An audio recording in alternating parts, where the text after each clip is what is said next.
Menta perlok anwara HP ke kubur. Ka atak ningkong jong ke Irannya ke Israel. Hadin basyimti umoj tabah kum leader. Tong ini skap. Yalangku berkejingpen bena ke Irannya supreme leader bertemai. Atak katerannya ke Israel. Her ki misail temai ke Iran ke Israel. Haka siteng mit pratering match.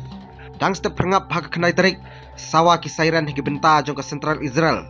Ong ke The Times of Israel. Sawa ka sairan tang shi minute. Hadin ba declare ke Israel ba ASEAN misail.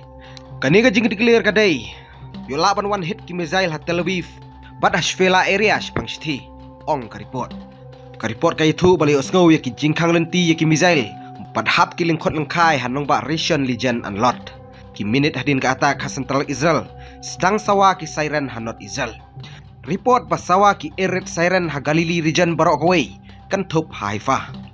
Mensaw ko igabriyo hakarta kung pasaw pus na may naga jinghap ki narlangkot lengkai ha Rishon Legion. Ka report ka ong kani gabriyo ka bomdon ha bom shelter ha katayapor. Sit ki ma ho ki benta ka kli jong ka nakadaw ki jingpatay. Umayor ka Rishon Legion yethu siya ka Channel 12. Kaladon ka jingjulor siya kaway ka building. Report ba donru ki jingpatay misail halot. Bat ha modern elite katkum ka jingthu jong ka Times of Israel. Hapneng banang jor ka tama.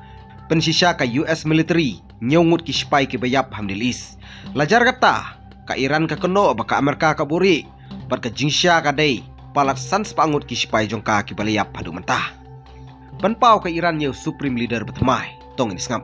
Hagawi galiang ka Assembly of Expert ka Iran. Kala de panpaw kerteng nya supreme leader betmai ha kamit pratering match. Ukun jong Ayatollah Ali Khamenei ubatip kerteng ku mujtaba Khamenei. Uban sa bujili haka jaka jong kupah.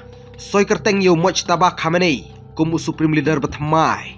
Ki kenta hadin ke jing berngem badang shen no present ka Amerika. Haka pratrik match. Utromwong uno basya jet klem ke jing pedang na ka Amerika.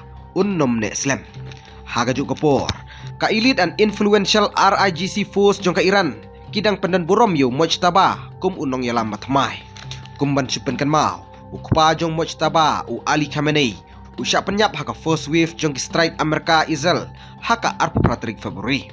Kejingir thma ber kejingyap no Khamenei kalayalam sya kejing kun ke bajur ha Middle East barokaway.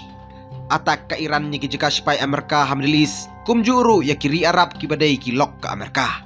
Khubli shibun story tala London Network.